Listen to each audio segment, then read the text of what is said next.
Kamati yangu ilitekeleza jukumu hilo kuanzia tarehe 1 hadi 3 Aprili 2014 katika ukumbi wa Mazengo Dodoma Hotel.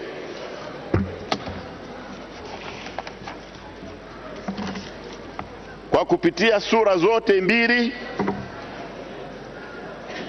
ibara kwa ibara, kamati yangu imejitahidi kutekeleza kazi hiyo kikamilifu kwa ushirikiano mkubwa kutoka kwa wajumbe wote. Mheshimiwa Mwenyekiti, baada ya majadiliano na uchambuzi wa kina wa maudhui ya sura ya kwanza na sura ya 6 ya rasimu, naomba kulifahamisha bunge lako kuwa taarifa hii inaonyesha jinsi ibara mbalimbali za rasimu zilivyofanyiwa marekebisho kutokana na maoni ya waheshimiwa wajumbe. Marekebisho hayo ni pamoja na kubadili baadhi ya masharti ya ibara za rasimu kwa kuondoa baadhi ya maneno, kuongeza maneno au kuandika upya baadhi ya ibara kama inavyofafanuliwa katika taarifa hii.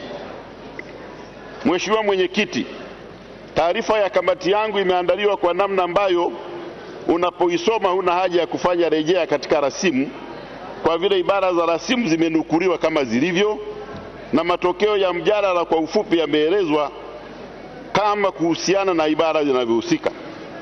Kwa msingi huo, silazimiki kusoma rasimu neno kwa neno. Nachokusudia hapa ni kusoma na kufafanua misingi na kamati katika kufikia uamuzi uliofikia. Utaratibu hautakuwa kwa manufaa yetu wajumbe wa bunge hili pekee, bali pia kwa manufaa ya wananchi wanaotufuatilia kwa makini sana mwenendo wa bunge hili.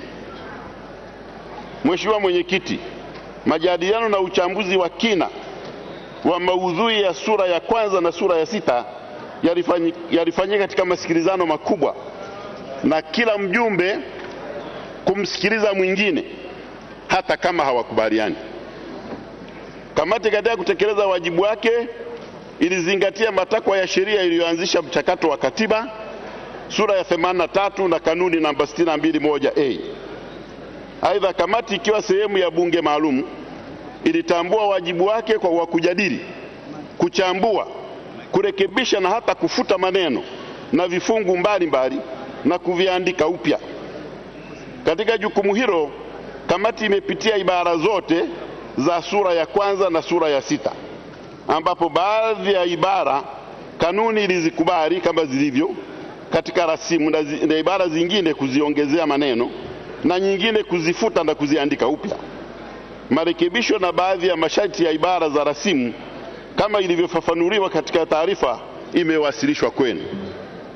Mheshimiwa Mwenyekiti, baada ya utangulizi huo, naomba sasa niwasilishe maoni na mapendekezo ya kamati na sababu zilizopelekea katika kufikia uamuzi uliofikiwa, nikianza na maoni ya walio wengi kama ifuatavyo. Sura ya kwanza, Jamhuri ya Muungano wa Tanzania.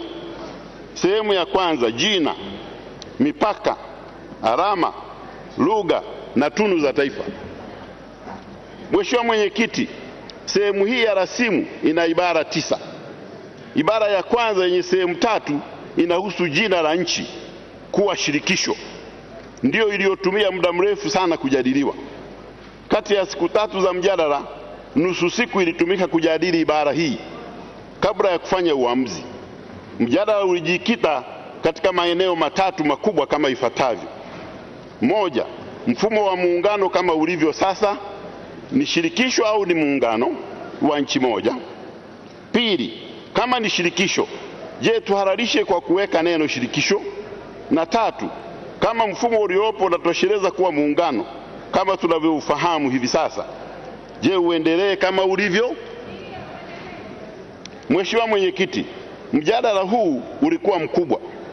Waliokuwa wanaunga mkono hoja ya shirikisho walitumia maoni ya wataalamu wa sheria ambao wamefanya utafiti kuhusu muundo wa muungano wa Tanzania, wakiwemo Profesa Isa Shivji katika kitabu chake Tanzania The Legal Foundation of the Union, waandishi Hill and Seaton na Mariti katika kitabu chao Tanzania Treaty Practice 1973, aliyekuwa mwanasheria mkuu wa serikali ya Zambia ya Zanzibar Wolfgang Dorado katika waraka wake the consolidation of the union, na Professor BP Silvestara katika waraka wake wa mwaka 84, The Constitution of the United Republic of Tanzania, Silent Features, Some Write-offs.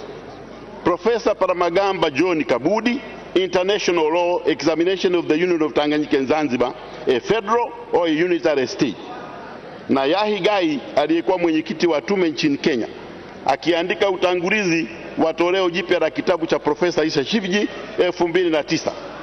Wote kwa mujibu wa wale wanaotaka shirikisho walisema muungano wa Tanganyika na Zanzibar uliunda kupitia makubaliano yaliyofikiwa kati ya viongozi wa hizi nchi mbili, Rais Julius Nyerere wa Jamhuri ya Tanganyika na Rais Abeid Amani Karume wa Jamhuri ya Watu wa Zanzibar, ambaye yamo katika mkataba wa muungano wa shirikisho. Hoja ambayo haikupata majibu kwa wenye kutaka shirikisho ni kwamba ikiwa mfumo uliopo unakidhi haja ya shirikisho, sasa hoja ni nini? Ni mfumo au neno shirikisho?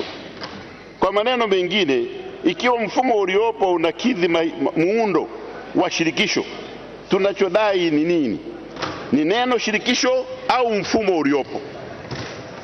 Mheshimiwa Mwenyekiti, kwa upande mwingine, wale wanaotaka muungano uendelee na nchi iendelee kuitwa Jamhuri ya Muungano wa Tanzania, pamoja na hoja zao, waliridhika na maelezo ya Mwalimu Julius Kambarage Nyerere katika kitabu chake cha Uongozi Wetu na Hatima ya Tanzania, ukurasa wa 14, ambapo Mwalimu Nyerere anasema Tanganyika na Zanzibar zilipoamua kuungana kuwa nchi moja, tungeweza kufuata mifumo ya kawaida, yani serikali moja unitary au serikali tatu federation, lakini tulishindwa kufanya hivyo kwa sababu ya udogo wa Zanzibar na ukubwa wa Tanganyika.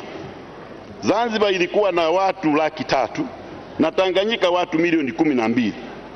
Muungano wa serikali moja ungefanya ionekane kama Tanganyika inaimeza Zanzibar. Kwa hiyo mimi, yani yeye Mwalimu Julius Nyerere, nilipinga mfumo wa serikali moja, na shirikisho la serikali tatu lingekuwa gharama kubwa kwa Tanganyika.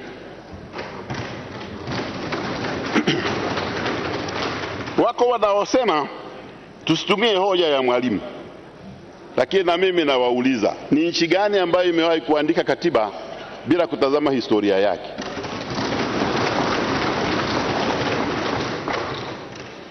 Mheshimiwa Mwenyekiti, katika ibara ya kwanza inahusu Jamhuri ya Muungano wa Tanzania, wajumbe walio wengi wa kamati waliona kuwa neno shirikisho liondolewe.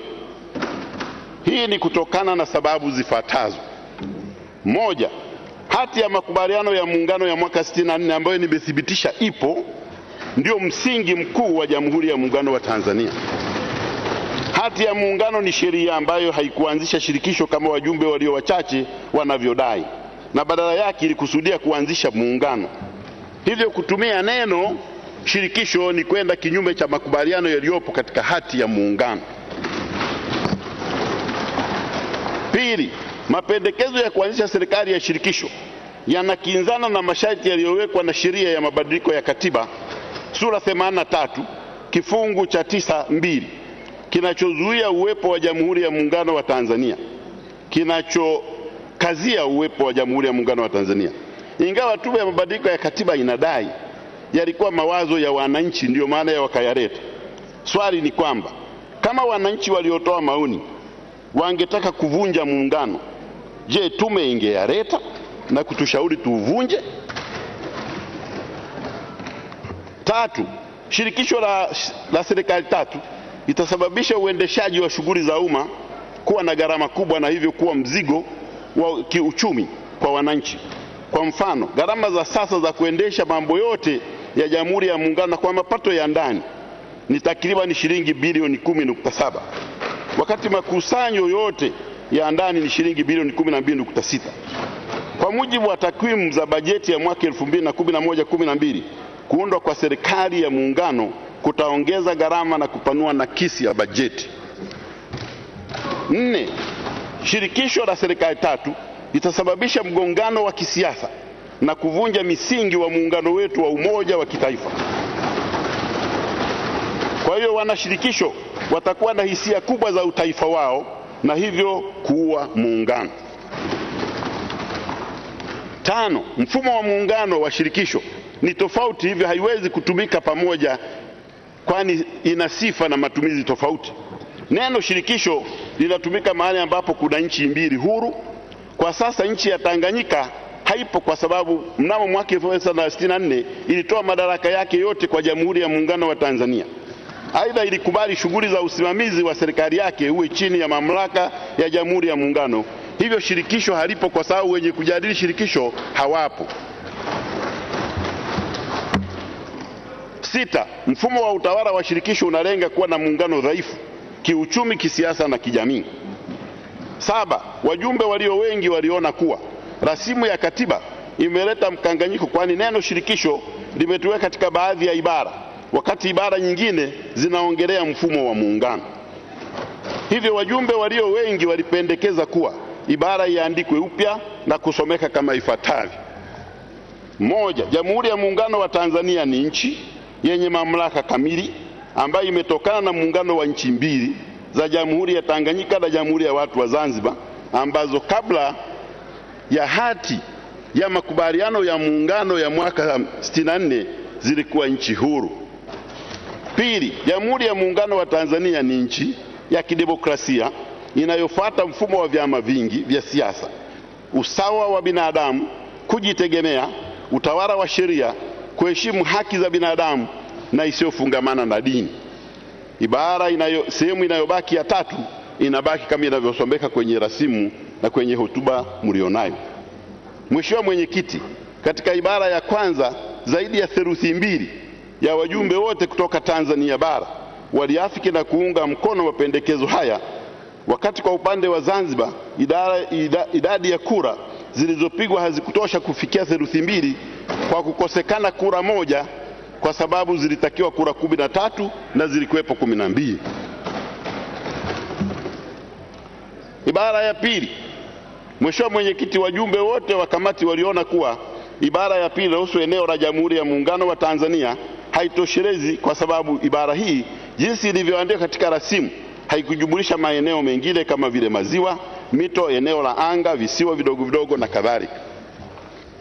Hivyo inapendekezwa kuwa ibara hii iandikwe upya na kusomeka kama ifuatavyo: eneo la Jamhuri ya Muungano wa Tanzania linajumuisha eneo lote la Tanzania bara ikiwa ni pamoja na eneo lake la anga, eneo la ardhi, sehemu yake ya bahari, eneo la bahari kuu, kitanda cha bahari, mito, maziwa na visiwa vidogo vidogo ambavyo kabla ya muungano ilikuwa ikiitwa Jamhuri ya Tanganyika, pamoja na maeneo mengine yatakayoongezwa.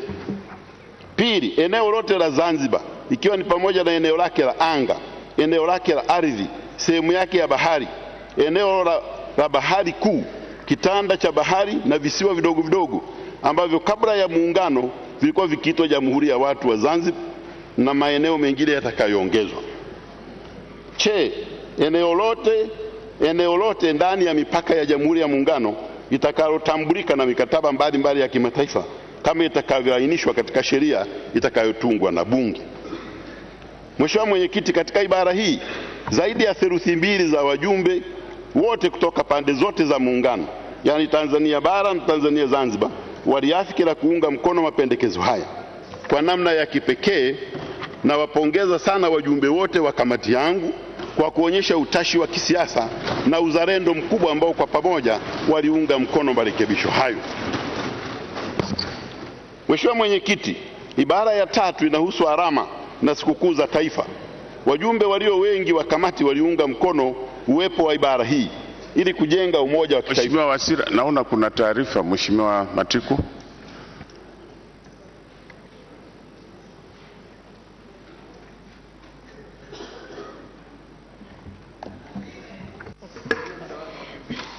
Mheshimiwa Mwenyekiti, nashukuru. Mheshimiwa Mwenyekiti, naomba taarifa kanuni ya 52. Mwenyekiti wa kamati namba 6 wakati anawasilisha kuhusu maelezo ya kamati yake walio wengi, peji namba 8 kipengele cha 3 alipokuwa anasema kuhusu shirikisho kwamba shirikisho la serikali tatu tutasababisha uendeshaji wa shughuli za umma kuwa gharama kubwa na hivyo kuwa mzigo kiuchumi, na akatoa mfano kwamba, Mheshimiwa Mwenyekiti, kwa mfano gharama za sasa za kuendesha taasisi za muungano ni takriban shilingi trilioni 10.7. Mheshimiwa Mwenyekiti, mwakilishaji mwenyekiti wa kamati hii ni waziri, hata nataka authibitishie umake ameongea uongo hapa kwamba gharama za muungano za sasa kwa mwaka 2011-12 ni trilioni 10.7 gharama za muungano. Kwa mwaka 2011-12, Mheshimiwa Mwenyekiti, zilikuwa sio zaidi ya trilioni 2 something. Hata nataka atuzidishie trilioni 10.7 kwa taasisi za muungano ni zipi? Maana amedanganya umma hapa. Namuomba Mheshimiwa mbunge avute subira. Nilizozisema hapa zinachanganya gharama ya kuendesha serikali ya muungano in general, lakini sio mambo ya muungano. Naendelea mwenyekiti. Mheshimiwa Mwenyekiti, ibara ya 4 inahusu lugha ya taifa na lugha za alama. Wajumbe walio wengi wanapendekeza kwamba ibara ndogo ya I ifanyiwe marekebisho kwa kuongezewa maneno bunge na mahakama mwishoni mwa ibara hiyo. Ibara ndogo ya pili yaongezewe maneno ya kimataifa mara baada ya neno yoyote ili isomeke lugha nyingine yoyote ya kimataifa. Mheshimiwa Mwenyekiti, sababu za kupendekeza lugha ya Kiswahili itumike katika mawasiliano rasmi ya kibunge na mahakama ni kuitambua kikatiba lugha ya Kiswahili kuwa ni lugha ya taifa na umuhimu wake katika kuwaunganisha Watanzania na kujenga umoja wa utaifa. Sheria nyingi zinazotungwa na bunge ni kwa lugha ya Kiingereza na hukumu mahakamani hutolewa kwa lugha hiyo hiyo, wakati Kiswahili ni lugha ya taifa inayoeleweka na kutumiwa na wananchi walio wengi ambao hawajui lugha ya Kiingereza. Mheshimiwa Mwenyekiti, sababu za kupendekeza kuongeza maneno lugha yoyote ya kimataifa ni kuwajengea uwezo wa Tanzania kufahamu lugha ya kimataifa kwa ufasaha, hasa mashuleni na kwenye taasisi za kielimu, kuifanya nchi yetu iendane na maendeleo yanayoendelea duniani katika tasnia ya teknolojia, kiuchumi na kisayansi. Hivyo ni lazima wananchi wafanye mawasiliano na mashauriano ya kimataifa. Wajumbe wote waliokuwepo walipendekeza kuwa ibara hii iboreshwe na kusomeka kama ifuatavyo: lugha ya taifa ya Jamhuri ya Muungano wa Tanzania ni Kiswahili na itatumika katika mawasiliano rasmi ya kitaifa, kiserikali, bunge na mahakama. Bila ya kuathiri masharti ya ibara ndogo ya kwanza, lugha ya Kiingereza au lugha nyingine yoyote ya kimataifa inaweza kutumika kuwa lugha rasmi ya mawasiliano ya kiserikali pale itakapohitajika. Mheshimiwa Mwenyekiti, katika ibara hii zaidi ya theluthi mbili za wajumbe wote toka pande zote za muungano, yani Tanzania bara na Zanzibar, waliafiki na kuunga mkono mapendekezo haya. Ibara ya 5. Mheshimiwa Mwenyekiti, katika ibara ya 5 inahusu tunu za taifa. Wajumbe wote waliokuwepo walipendekeza kwamba ibara hiyo ifutwe na kuandikwa upya kama ifuatavyo: Jamhuri ya Muungano itaenzi na kuzingatia tunu za taifa zifuatazo: kwanza, katiba; pili, uhuru na umoja; tatu, utu, haki na uzalendo; 4, kujitegemea; 5, muungano; 6, lugha ya Kiswahili; 7, amani na utulivu; 8, usawa wa binadamu na jinsia; 9, uadilifu; na 10, utawala wa sheria. Mheshimiwa Mwenyekiti, sababu za mapendekezo hayo ni kutokana na ukweli kwamba tunu za taifa ni mambo ya msingi na muhimu katika kujenga maadili ya taifa. Hivyo ni muhimu tunu zilizoainishwa katika ibara hizi ziweze kuenziwa vizazi hadi vizazi. Mheshimiwa Mwenyekiti, katika ibara hii zaidi ya theluthi mbili ya wajumbe wote kutoka pande zote za muungano, yani Tanzania bara na Zanzibar, waliafiki na kuunga mkono mapendekezo haya. Ni kura moja tu iliyopinga kati ya wajumbe wote waliokuwepo. Sehemu ya pili, mamlaka ya wananchi, utii na hifadhi ya katiba. Ibara ya 6. Mheshimiwa Mwenyekiti, wajumbe wote waliokuwepo waliunga mkono uwepo wa ibara ya 6 inahusu mamlaka ya wananchi. Hivyo kamati inapendekeza ibara hii ibaki kama ilivyo katika rasimu. Mheshimiwa Mwenyekiti, katika ibara hii zaidi ya theluthi mbili ya wajumbe wote toka pande zote za muungano, yani Tanzania bara na Tanzania visiwani, au Zanzibar waliafiki na kuunga mkono mapendekezo haya. Ibara ya 7. Mheshimiwa Mwenyekiti, katika ibara ya 7 inahusu watu na serikali. Wajumbe walio wengi walipendekeza marekebisho yafuatayo. Kwenye ibara ndogo ya kwanza, maneno muundo wa serikali ya Jamhuri ya Muungano yafutwe na badala yake yawekwe maneno mamlaka ya nchi na vyombo vyake. Hivyo ibara hii itasomeka kama ifuatavyo. 7.1. Mamlaka ya nchi na vyombo vyake katika uendeshaji na utekelezaji wa shughuli zake itazingatia azma ya kukuza umoja wa kitaifa na kudumisha heshima ya taifa. Pili, kuongeza aya mpya baada ya aya 7.2g ambayo itasomeka kuna kuwepo na fursa sawa ya kupata afya bora na kulinda afya ya mama na mtoto. Aya ndogo ya H mpaka J zinapangwa upya kama aya I mpaka K. Aya ndogo ya I kama ilivyorekebishwa inafutwa na kuandikwa upya kama ifuatavyo. Aina zote za dhuluma, vitisho, ubaguzi, unyanyasaji, rushwa, uonevu, udhalilishaji, ukatili au upendeleo vinaondolewa nchini. Mheshimiwa Mwenyekiti, sababu za mapendekezo haya ni muundo wa serikali hautekelezi shughuli za serikali, ila ni mamlaka ndiyo inayotekeleza shughuli za serikali kupitia vyombo vyake. Mapendekezo mengine yanayopendekezwa katika ibara hii yana lengo la kulinda kikatiba afya bora na afya ya mama na mtoto, ambalo ni jambo muhimu kwa taifa. Mheshimiwa Mwenyekiti, ibara hii iliungwa mkono na zaidi ya theluthi mbili ya wajumbe wote kutoka pande zote za muungano ya Tanzania bara na Zanzibar waliafiki na kuunga mkono mapendekezo haya. Mheshimiwa Mwenyekiti, wakati wa majadiliano katika ibara ya 7.2d inayohusu kuhifadhi na kutumia rasilimali ya taifa ikiwemo ardhi, wajumbe wote wa kamati waliona kuwa aya hiyo haielezi kwa mapana swala la ardhi, mazingira na rasilimali za taifa.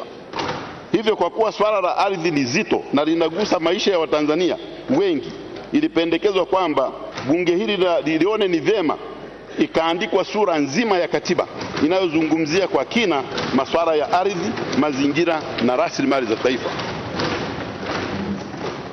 Ibara ya 8. Mheshimiwa Mwenyekiti, katika ibara ya 8 inahusu ukuu na utii wa katiba. Wajumbe walio wengi walipendekeza marekebisho yafuatayo. Katika ibara ndogo ya kwanza ilipendekezwa kuongeza mwishoni mwa ibara hiyo maneno yafuatayo: kwa kadiri yatakavyohusika na mambo ya muungano, kama yalivyoorodheshwa katika katiba hii. Hivyo kwa hii itasomeka kama ifuatavyo: katiba hii ni sheria kuu katika Jamhuri ya Muungano kwa kuzingatia masharti ya katiba hii, kwa kadiri yatakavyohusika na mambo ya muungano kama yalivyoorodheshwa katika nyongeza ya katiba hii. Inapendekezwa ibara ndogo ya pili ibaki kama ilivyo kwenye rasimu. Baada ya ibara ndogo ya pili inapendekezwa kuongezwa ibara ndogo mpya ya 3 kama ifuatavyo: bila ya kuathiri masharti ya ibara ndogo ya pili, katiba ya Zanzibar itabakia kuwa ndio sheria kuu kwa Zanzibar kwa mambo yasiyo ya muungano. 4. Inapendekezwa kupanga upya ibara ndogo ya 3 mpaka ya 5 kuwa ibara ya 4 mpaka ya 6. 7. Ibara ndogo ya 5 kama ilivyorekebishwa itafanyiwa marekebisho na kuongeza maneno kwa kadiri yatakavyohusika na mambo ya muungano kama yalivyoorodheshwa katika nyongeza ya katiba baada ya maneno katiba hii. Hivyo basi, hii inataka isomeke hivyo: sheria yoyote, mila, desturi au uamuzi wowote wa chombo cha dola, ofisa wa serikali au mtu binafsi ni sharti afuate na kuendana na masharti yaliyomo katika katiba hii, na kwamba sheria, mila, desturi au uamuzi wowote ambao hautawiana na kwenda sambamba na masharti ya katiba hii kwa kadiri yanavyohusika na mambo ya muungano kama ilivyoorodheshwa katika nyongeza ya katiba utakuwa batili. Ibara ndogo ya 6 kama ilivyorekebishwa haina mabadiliko. Baada ya ibara ndogo ya 6 kama ilivyorekebishwa inapendekezwa kuongeza ibara ndogo mpya ya 7 ambayo inasomeka: mtu yeyote anayedai kuwa masharti lolote katika katiba hii limevunjwa, linavunjwa au linaelekea kuvunjwa na mtu yeyote katika Jamhuri ya Muungano anaweza kufungua shauri katika Mahakama Kuu. Mheshimiwa Mwenyekiti, sababu za mapendekezo haya ni kuweka bayana kwamba katiba hii haihusu mambo ya Zanzibar kwa mambo yasiyo ya muungano. msingi wake unatokana na makubaliano ya Muungano, kwani iliazimiwa kuwa Zanzibar itabaki na shughuli zake na uhuru wake na kuepuka uwezekano wa Zanzibar kummezwa kwa sababu ya udogo wake. Mheshimiwa Mwenyekiti, katika ibara hii zaidi ya theluthi mbili ya wajumbe wote kutoka pande zote za Muungano, yaani Tanzania bara na Zanzibar, waliafiki na kuunga mkono mapendekezo haya. Ibara ya 9. Mheshimiwa Mwenyekiti, ibara ya 9 inahusu hifadhi ya utawala wa katiba. Kamati inapendekeza ibaki kama ilivyo katika rasimu. Mheshimiwa Mwenyekiti, katika ibara hii zaidi ya theluthi mbili ya wajumbe wote kutoka pande zote za Muungano, ya Tanzania bara na Zanzibar, waliafiki na kuunga mkono mapendekezo haya.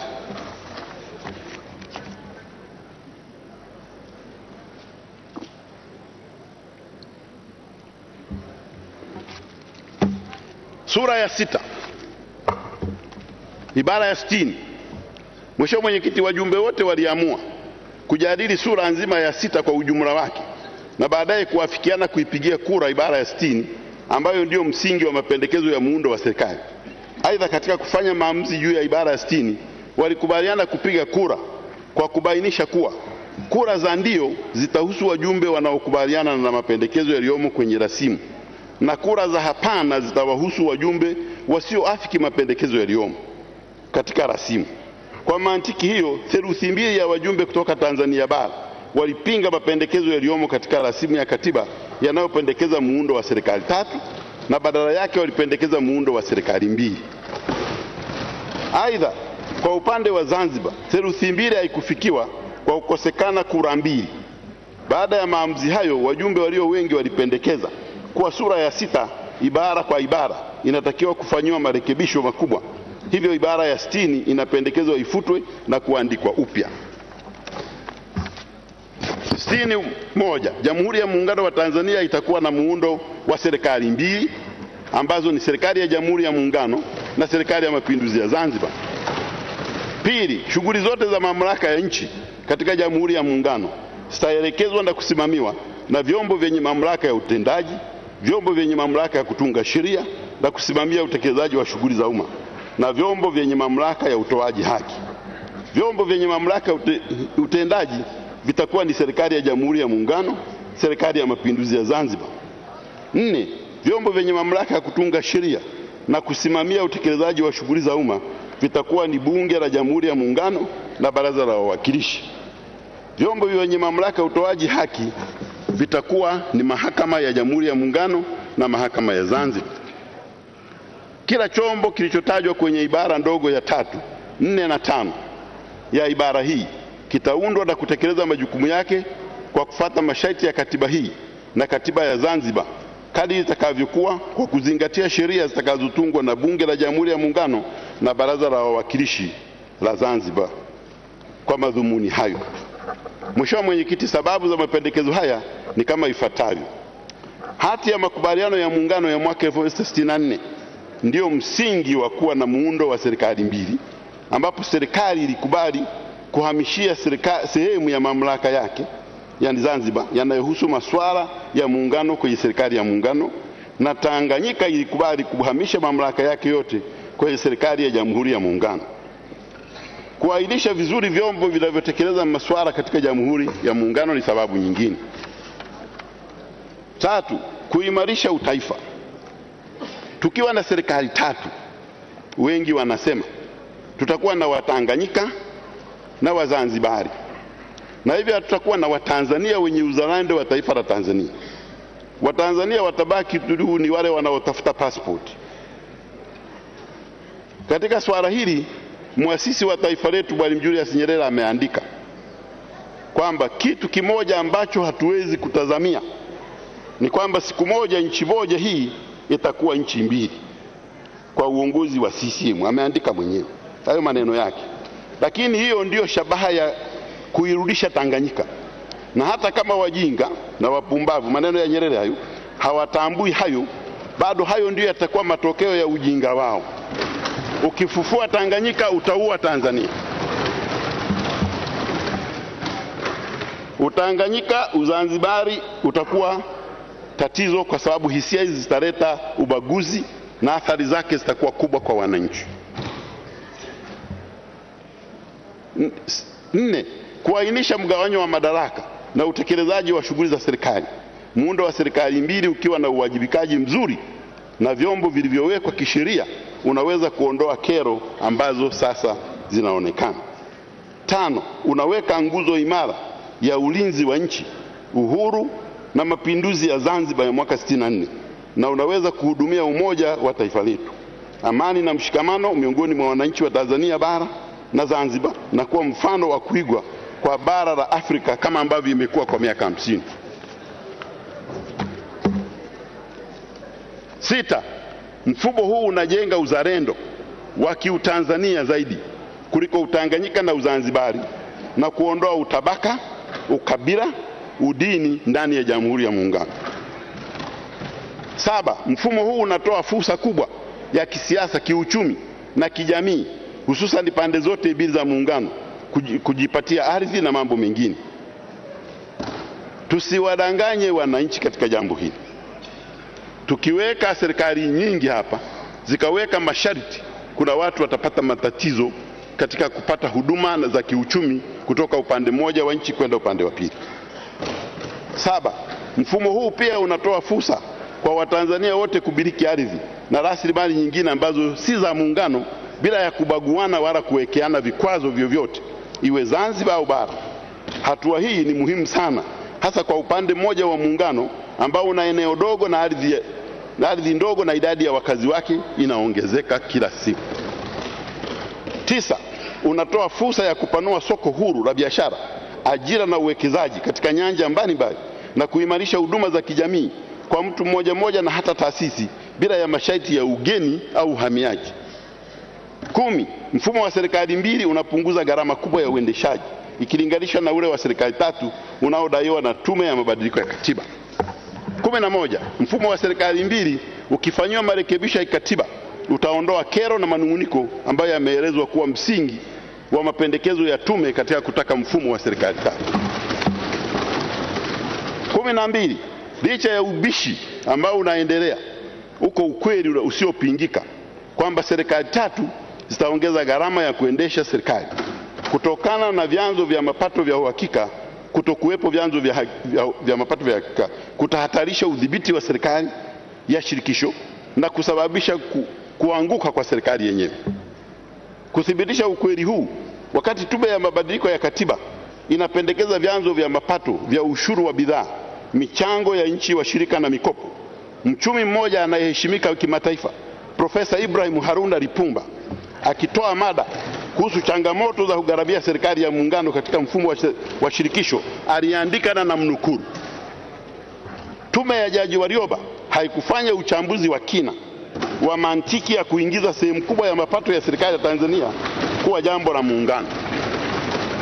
Badala yake wametazama gharama za wizara zinazoshughulikia mambo ya muungano na kutazama chanzo gani mapato kitakidhi gharama hizo na kukiainisha kuwa ni jambo la muungano. Ukizingatia mambo yaliyoorodheshwa na rasimu, serikali ya muungano haina vyanzo vya mapato. Ibara ya 231 imeeleza vyanzo vya serikali vya mapato kuwa ushuru wa bidhaa, mapato yasiyokuwa na kodi yatokanayo na taasisi za muungano, mchango kutoka kwa washirika na mkopo toka ndani bila kuwa na dhamana yoyote ya kuweka. Jambo la 7 la muungano ni ushuru wa bidhaa na mapato yatokanayo na mambo ya muungano. Mambo 6 ya muungano hayalipi ushuru wa bidhaa. Mambo 6 ya muungano hayana mapato ambayo yanaweza kutozwa kodi. Biashara sio jambo la muungano. Kwa hiyo serikali za nchi washirika zinaweza kujenga hoja kuwa ushuru wa forodha, kodi ya ongezeko la thamani VAT, exercise duty, kodi ya mauzo haziwezi kuwa swala la muungano. Katiba yenyewe inakinzana, anasema Profesa Lipumba. Inawezekana swala la mamlaka ya kutoza kodi likawa mgogoro wa kwanza. Mheshimiwa Wasira, bado una dakika 5 tu ili uanze kusoma ya wachache. Uamriwe na mahakama, itakuwa ndio tatizo la kwanza la kuamriwa na mahakama. Ukijumulisha masuala ya nchi za nje, polisi, uhamiaji na mambo mengine ya muungano pamoja na tume 6 zinazopendekezwa, serikali ya muungano itakuwa na matatizo makubwa ya fedha ikiwa itategemea ushuru wa bidhaa katika mfumo wa sasa katika chanzo kikuu cha mapato cha serikali. Ushuru wa bidhaa ambao unapendekezwa kuwa chanzo kikuu cha mapato hakiwezi ukidhi uendeshaji wa serikali ya muungano. Mahitaji ya kuendesha shughuli za muungano, alivyouliza yule aliyekuwa ananihoji hapa, ni shilingi trilioni 2.35 kabla ya kuweka tume 6 zinazopendekezwa. Kwa mwaka wa fedha 2013-14 ushuru wa bidhaa ulikuwa trilioni 1.92 ambayo ni nakisi ya 19%. Hivyo yote ni pasipo kufikiria hali ya hatari kama ikitokea au mafuriko kama ilivyotokea Dar es Salaam, ambayo yote huitwa hali ya hatari. Kwa ujumla, Profesa Lipumba anakubaliana na baba wa taifa Mwalimu Julius Nyerere, na tena anamnukuru sana katika makala yake ambako alisema ni watu wanaofikiri kwa ndimi zao wanaodhani kuwa gharama ya serikali yoyote kati ya hizo ingekuwa ndogo. Gharama ya serikali ya Tanganyika isingekuwa ndogo, wala ya serikali ya shirikisho, kwa gharama zote hizo, na gharama zote hizo zingebebwa na Tanganyika. Kwa maneno mengine, hakuna serikali ya bei nafuu. Mfumo wa serikali tatu unahitaji gharama kubwa na uendeshaji, hivyo kudhoofisha muungano, kwamba serikali yoyote huendeshwa kwa kuangalia uchumi wa nchi na mapato ya nchi. Mfumo wa serikali tatu unapunguzia Zanzibar na Wazanzibari fursa walizonazo sasa kiuchumi na kijamii. Mfumo wa serikali tatu unahatarisha na kuweka rehani umiliki wa ardhi ambayo watu hao wanamiliki pande zote mbili. Mfumo wa serikali tatu, pamoja na kupigiwa debe sana na tume na wengine wachache, hakuna ushahidi kwamba wa takwimu kwamba unakubaliana kwa wananchi wengi. Aidha, kwamba unakubalika pande zote za muungano. Huko Zanzibar, kwa mujibu wa takwimu za tume, 60.2 inasemekana walitaka muungano wa mkataba, 34% walitaka muundo wa serikali mbili, asilimia nyingine ikashughulika na mambo mengine. Katika hali hiyo, kusema serikali tatu ni mawazo ya wananchi walio wengi, tunapata tabu kusema ni wananchi walio wengi wa wapi. Kwa Tanzania bara, kati ya watu 16,321 waliochangia hoja ya muungano na ya serikali tatu, 8,682 ni kutoka mkoa wa Kigoma au 52%, na waliobakia kutoka mikoa mingine 7,000 na kadhalika, na mkoa wa Tabora ukiwa ndio unaongoza kwa uchache wa maoni hayo 311. Sasa kusema watu wengi ni wapi? Unasema habari ya Kigoma au habari ya Tanzania yote? Swala la msingi hapa ni kwamba mfumo wa kukusanya maoni uliotumiwa na tume bila kujali ukubwa au udogo wa sampuli hauna mamlaka ya kubadili mfumo wa muungano huu. Hii ni kweli kwa vile 1968 Julius Nyerere akiwakilisha Watanganyika na Rais Abeid Amani Karume akiwakilisha Wazanzibari wote walitaka makubaliano ya kuunganisha nchi zetu mbili. Kubadili hati ya muungano unahitaji kwanza kurudisha Jamhuri ya Tanganyika na Jamhuri ya Zanzibar kama ilivyokuwa, kisha kupitia kura ya maoni uamuzi wa mfumo gani wa muungano, na kama ni shirikisho basi viongozi wa Tanganyika na Zanzibar wajadiliane aina ya ushirikiano. Mfumo wa sampuli unaweza kusaidia kuelewa hisia na sio kufanya uamuzi. Ibara ya 61 itabidi una dakika moja tu ingie kwenye ibara ya 62 inafanywa marekebisho. Ibara ya 63 inarekebishwa kama inavyosomwa mlionayo na sababu zake. Ibara ya 67 na 68 na ibara ya 69 inarekebishwa ili kulingana na mfumo wa serikali mbili. Maoni ya walio wachache. Mheshimiwa Mwenyekiti, baada ya maelezo haya naomba niwasilishe maoni ya wachache kama ilivyoandaliwa kwa mujibu wa kanuni ya 32 na kanuni za Bunge. Wajumbe hao wachache wakiongozwa na Mheshimiwa Ismail Jussa wameandaa maoni yao. Kutokana na uchache wa muda, pengine haitakuwa rahisi kuyasoma yote, lakini mjadala mkubwa kuhusu ibara ya kwanza na sura ya kwanza ulihusu mfumo wa muundo wa muungano, iwapo ni washirikisho kama ilivyopendekezwa kwenye rasimu au ni muungano uliounda nchi moja unitary state kama ilivyopitishwa na wajumbe walio wengi.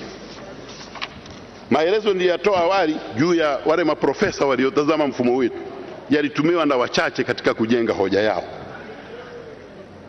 Maoni ya msimamo wa wajumbe walio wachache ni kukubaliana na maoni ya tume ya katiba ya muungano, na hapo wameeleza wanachosema ni kwamba shirikisho la Jamhuri ya Tanganyika na Zanzibar ni shirikisho ambalo limetokana na, yani hayo ndio wanayorekebisha, ya muungano wa nchi mbili za Jamhuri ya Tanganyika na Jamhuri ya watu wa Zanzibar.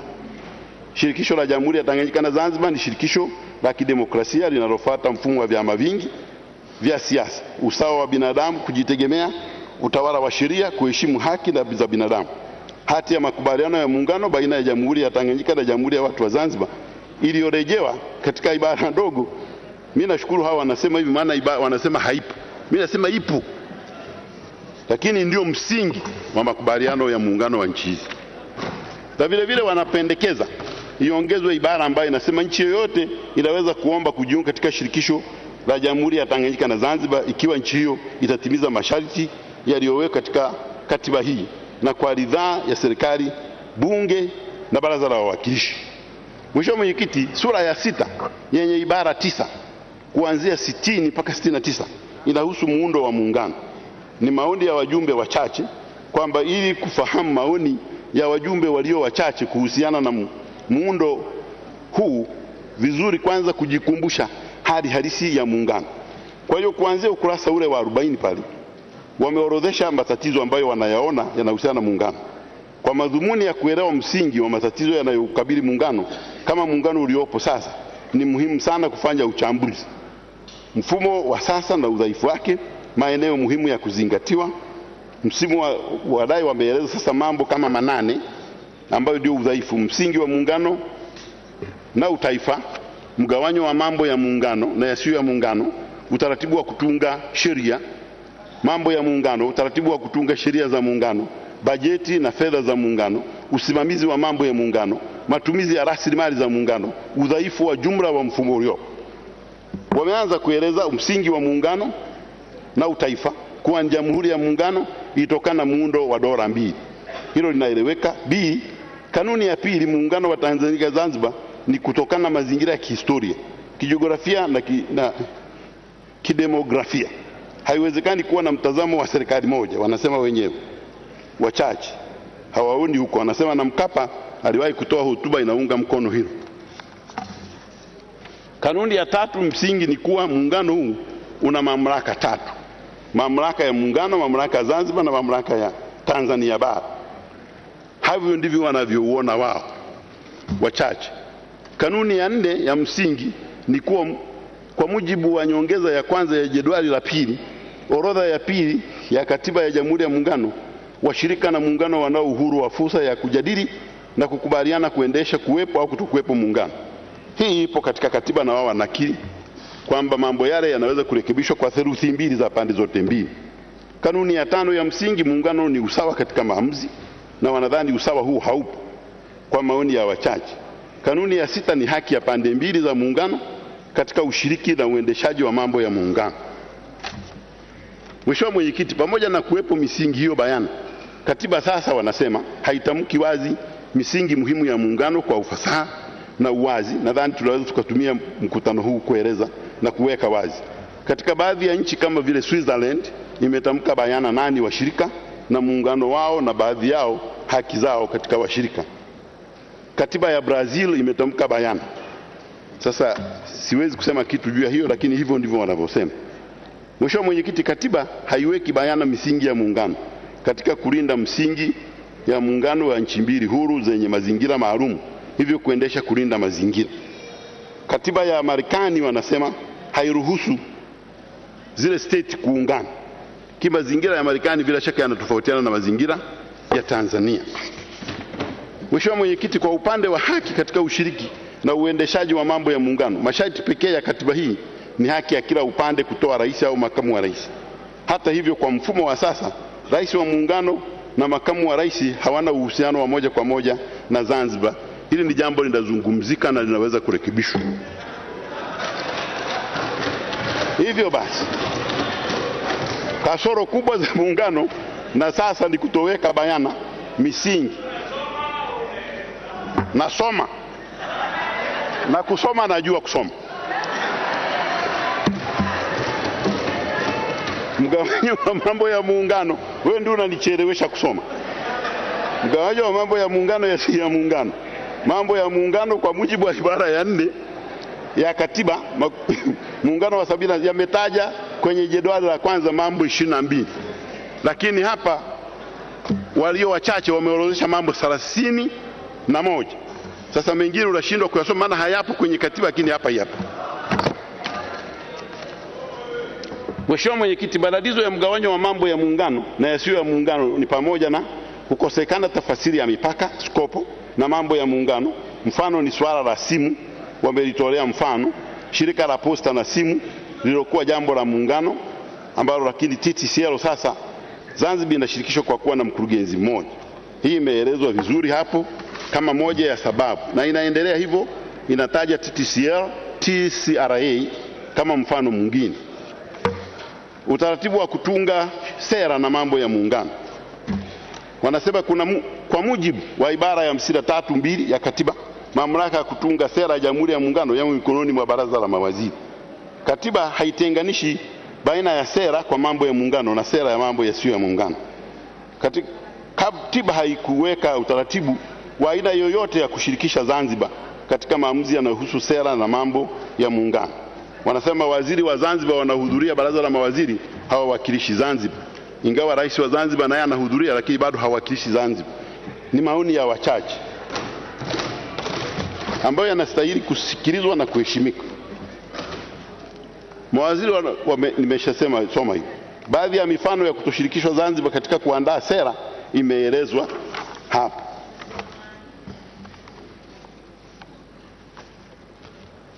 Kwa ujumla, mambo yote yanayoendelea ni mifano ambayo inaeleza matatizo ambayo yamejitokeza. Hayana uhusiano na mfumo wenyewe, lakini kueleza mfumo uliopo na problem zake. Mheshimiwa, hiyo ni baadhi ya mifano michache ya namna Zanzibar ilivyokuwa haikushirikishwa katika maandalizi ya sera za msingi na masuala ya muungano hata pale ilipotoa maoni ya maandishi. Sababu kubwa ni kwa mfumo wa sasa wa muungano unaupa mamlaka yote ya uamuzi serikali ya muungano, na mamlaka hayo yamekuwa yakitumiwa kwa maslahi ya upande mmoja. Ndio maoni ya wachache. Mheshimiwa Mwenyekiti, athari za mfumo uliopo katika utungaji wa sera muungano ni kuwa sera ya muungano zinazingatia mahitaji, mazingira na matakwa ya upande mmoja. Mheshimiwa Mwenyekiti, mfumo wa kutunga sheria za muungano una matatizo kadhaa, wanazieleza. Maandalizi ya sheria ya upande mmoja. Zanzibar baadhi ya wakati huletewa maoni juu ya mswada uliokwisha andaliwa. Kwa mujibu wa ibara ya 98, mambo yote yaliyomo katika orodha ya mambo ya muungano, sheria zake zinapitishwa kwa wingi wa kura katika bunge kutokana na idadi ya wabunge wa Zanzibar. Ina maana sheria hizo zina ridhaa ya upande mmoja. Sheria nyingine zinazingatia sheria nyingi, mazingira ya taratibu za Tanzania pekee. Mfano usajili wa wataalamu kama vile wanasheria, wahandisi, kuzingatia taratibu za Tanzania bara na bila kuzitambua zilizoko Zanzibar. Fedha za muungano. Hapo wanazungumzia ibara ya 133 na 138 ya katiba ya muungano, utaratibu wa fedha za muungano. Tume ndiyo iliyotakiwa iandae mapendekezo na kuchangia fedha za kuendesha shughuli za muungano. Tume imeundwa na kazi kweli haijamalizika. Ibara hizo za katiba zinaweka sharti la kuwepo akaunti ya pamoja ya fedha ambayo itawekwa mapato ya muungano na kutoa matumizi ya muungano. Sharti hilo halijatekelezwa. Mfumo wa bajeti wa serikali ya muungano Tanzania kwa sasa hautenganishi mambo ya muungano na mambo yasiyo ya muungano. Hivyo mapato ya muungano yanatumika pia kuendesha shughuli za Tanganyika kwa mujibu wa maoni ya wachache. Lakini hakuna figures zinazoonyesha ukweli huo. Sera za kodi na fedha sasa zinazingatia zaidi mahitaji ya bajeti. Usimamizi wa mambo ya muungano. Ngazi za Baraza la Mawaziri, hilo limeshalielezwa. Ngazi ya mawizara, ngazi ya taasisi za muungano na utatuzi wa migogoro ni kero nyingine.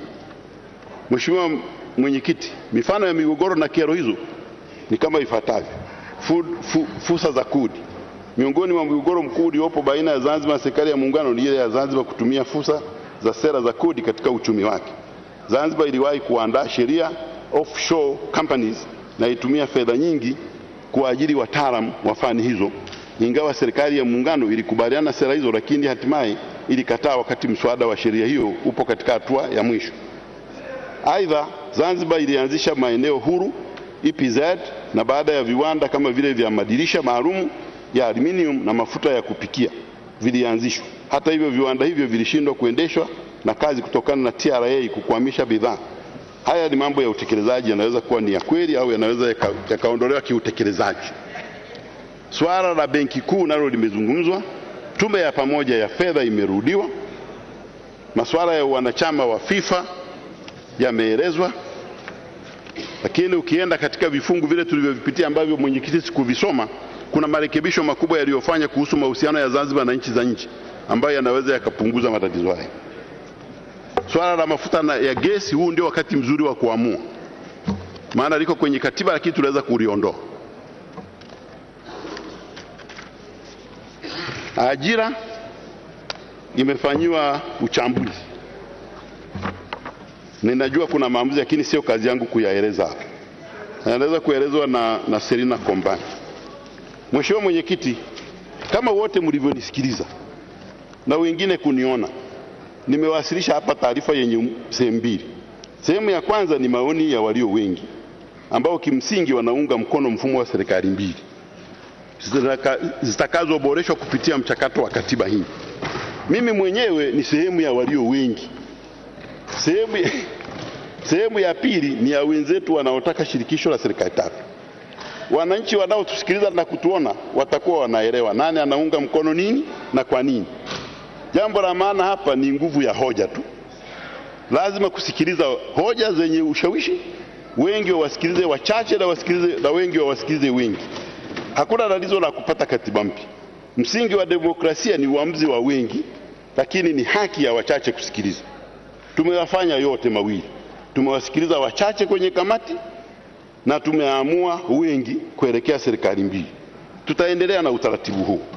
Mheshimiwa Mwenyekiti, kwa mujibu wa kanuni ya 62 sehemu ya kwanza, nawasilisha maoni kwa mjadala na uamuzi. Baada ya kusema hayo, naomba taarifa ya kamati namba 6 maalum kuhusu sura ya kwanza na sura ya 6 ya rasimu katika katiba sasa isomwe na ijadiliwe na bunge maalum. Mheshimiwa Mwenyekiti, naomba kutoa hoja.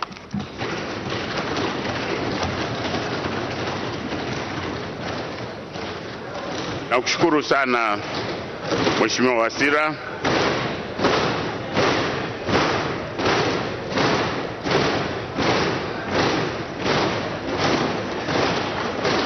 Waheshimiwa wabunge, nimearifiwa hapa kwamba atakayetoa ufafanuzi wa maoni ya wachache kwa kamati hii namba 6 atakuwa ni Mheshimiwa Ismail Jussa. Sasa lakini pia nimepata rai kwamba ni muhimu itolewe taarifa kuhusu ajali iliyotokea jana Dar es Salaam, taarifa fupi tu ili tuondoe wasiwasi kuhusu, manake ilimhusu makamu wa rais wa Jamhuri. Sasa Waziri Mark Mwandosya atatoa taarifa fupi hiyo. Karibu. Mheshimiwa Mwenyekiti, naomba kutoa taarifa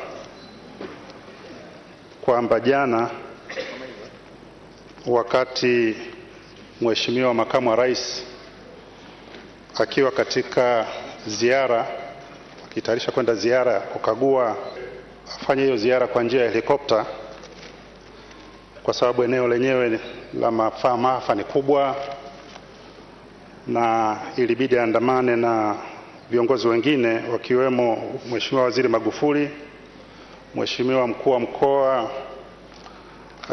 Mek Sadik, mkuu wa mkoa wa Dar es Salaam, Kamanda Kova, kama kawaida rubani mwenyewe, nadhani walikuwepo waandishi wa habari. Baada ya muda mfupi tu, na tunamshukuru Mwenyezi Mungu kwamba hiyo ndege haikwenda mwendo wa mbali, basi ilikosa mwelekeo na kupata hitilafu na ikaanguka. Tunamshukuru Mwenyezi Mungu vile vile kwamba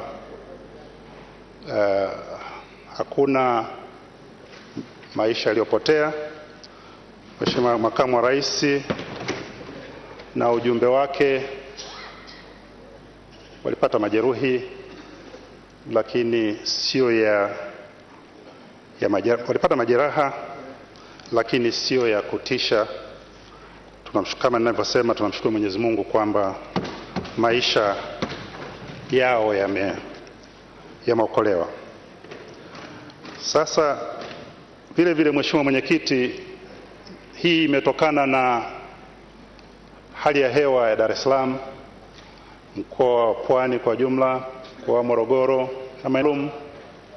Nitoe pole kwa Makamu wa Rais pamoja na Waziri Magufuli, Mheshimiwa Mek Sadik, Kamanda Kova, rubani pamoja na wengine wote walioko katika ile helikopta.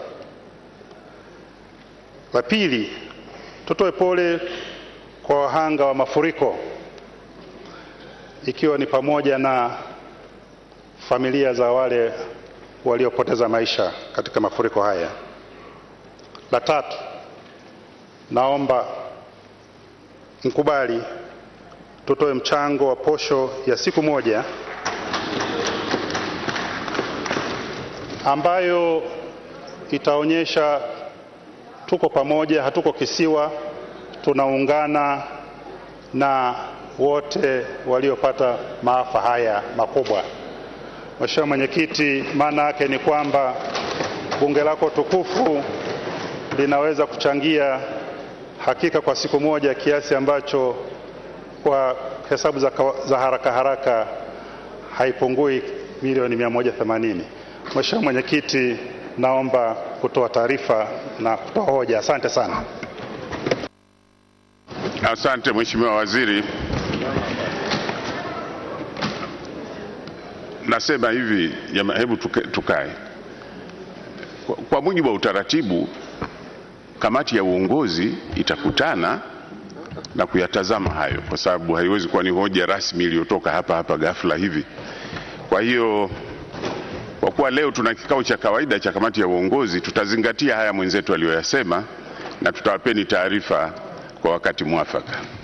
Nakuita sasa Mheshimiwa Ismail Jussa, unazo dakika 30 uwasilishe maoni ya wachache kwa kamati namba 6.